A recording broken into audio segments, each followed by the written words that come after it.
or at least the global economy believes it is burning. When tankers are shadowed by naval drones, when the skies over the Levant are lit by interceptor missiles that cost millions of dollars each, the West sees a crisis of security. But in the Kremlin, the sound of distant explosions is not the sound of war. It is the sound of commerce. It is the sound of a financial lifeline being pulled taut. For the past 3 years, the collective West attempted to construct a fortress around the Russian economy. Sanctions were meant to be a stranglehold. Yet, as the conflict in the Middle East expands from a shadow war into a direct confrontation between the United States, Israel, and Iran, the walls of that fortress are not only holding, they are being reinforced with steel and petrodollars. To understand the true balance of power in 2026, one must abandon the Western narrative of economic isolation. One must look instead at the flow of crude, the ledger books of the Kremlin, and the quiet, strategic patience of Moscow.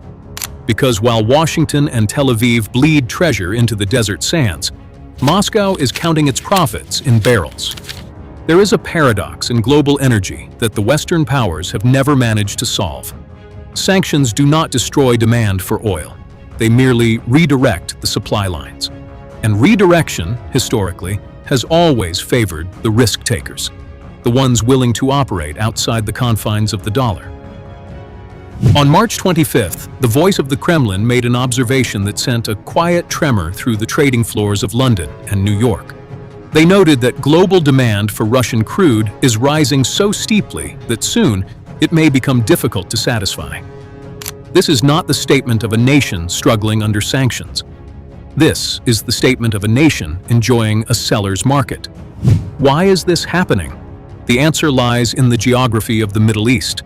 The Strait of Hormuz, the narrow choke point through which a fifth of the world's oil flows, has become a no-go zone for risk-averse shipping companies. Insurers are hiking premiums on Persian Gulf crude to astronomical levels. Traders are looking for stability. And where is that stability found?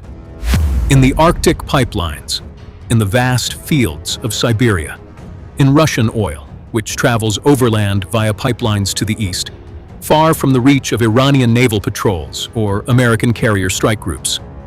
The market is not ideological, it is practical. When the West destabilizes the Middle East through its support of Israel, it creates a vacuum of reliability. Russia, the eternal rival, steps in to fill that vacuum. The numbers are staggering.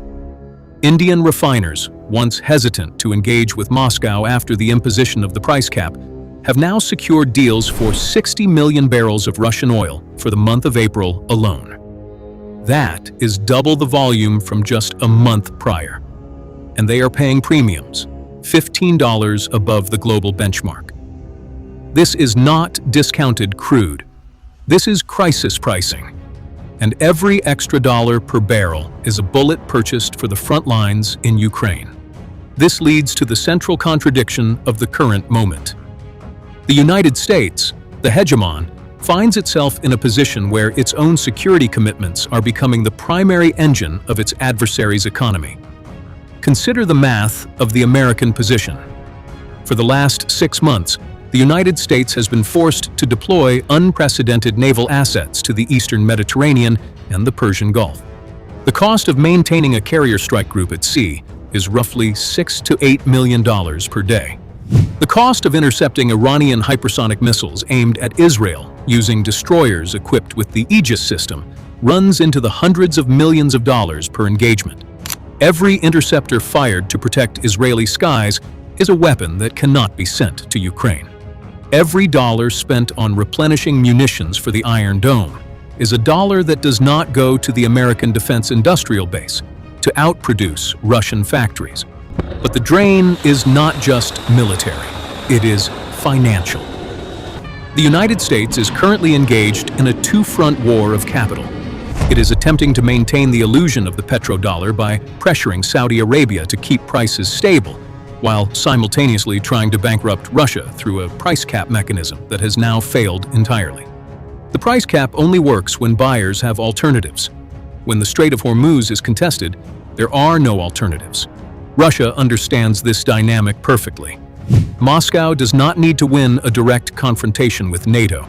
It simply needs to make the cost of defending the American-led global order so prohibitively expensive that the order collapses under its own weight. Every missile fired by the Houthis, every drone launched by Iran, forces the Pentagon to spend millions. Russia watches from the sidelines, selling the very oil that those ships are burning to stay on station. But the financial hemorrhage is not confined to Washington. The State of Israel, for all its technological prowess, is finding itself in a strategic sinkhole that is rapidly depleting its national treasury.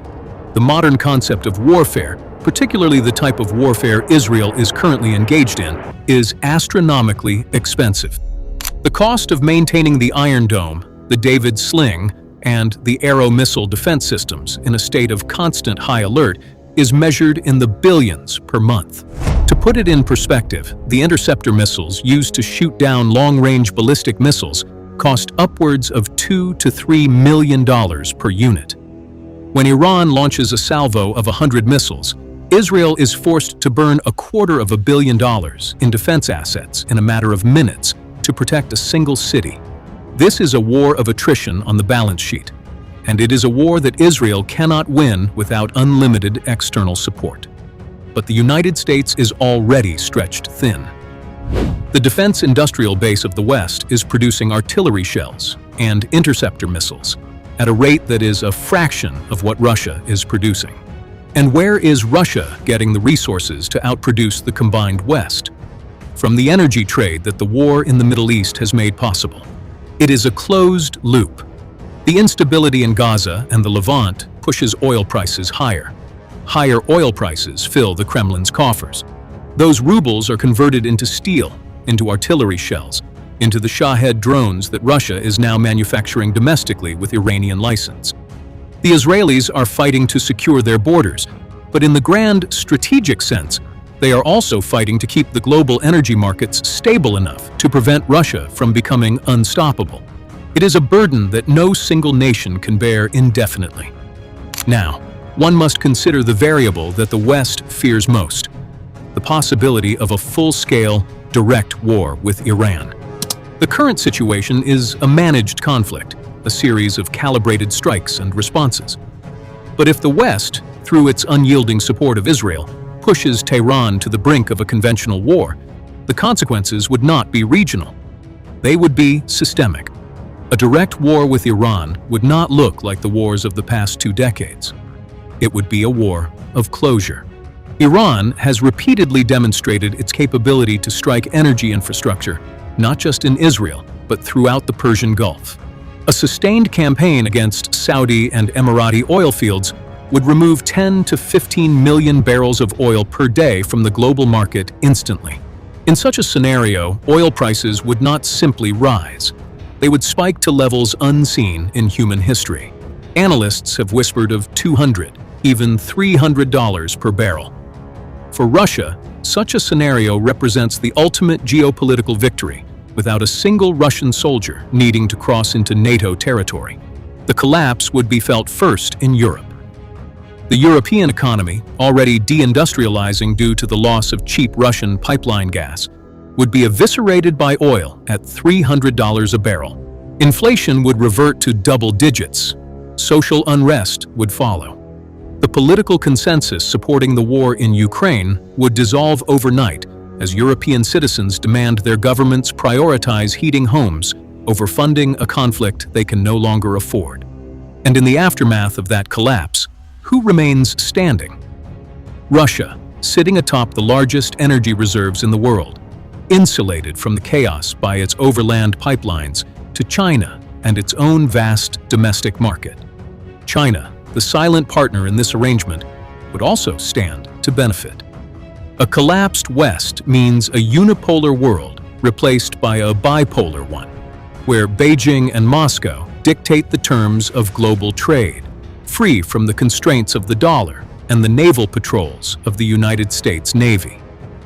Until now, that's all for today, and thanks for watching.